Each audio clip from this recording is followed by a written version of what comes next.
Il y a, pour assurer le rendement optimal des équipements, les points essentiels à prendre en compte dans la prise en charge des véhicules de génie mécanique.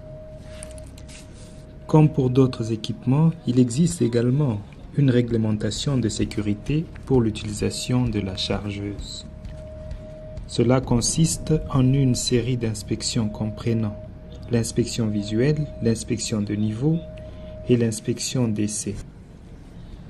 Pour chacune d'inspection, il est crucial de vérifier point par point un ensemble d'éléments garantissant la bonne utilisation et un fonctionnement durable de l'équipement. Le premier type d'inspection consiste à vérifier qu'il n'y a ni obstacle ni personne aux alentours ou sous la chargeuse et de se rassurer que la zone de travail est sûre. Il s'agit également de vérifier qu'il n'y a aucune trace de fuite de carburant, d'huile moteur, d'huile hydraulique ou de liquide de refroidissement.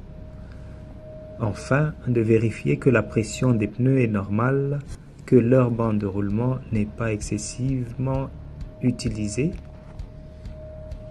qu'il n'est pas usé et que les écrous de jantes ne sont pas desserrés ou manquants.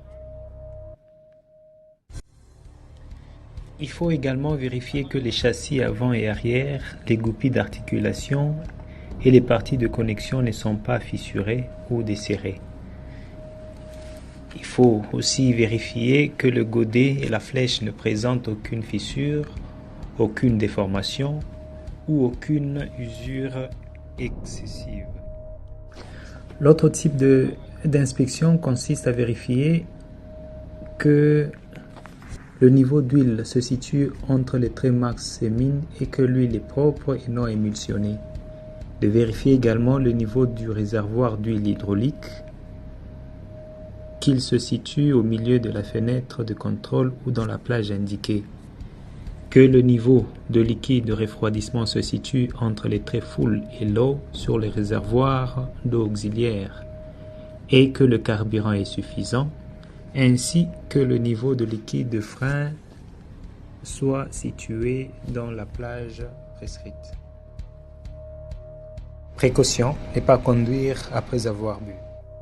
Le dernier type d'inspection consiste à évaluer l'état général, la sécurité et le fonctionnement pour vérifier les performances de la machine.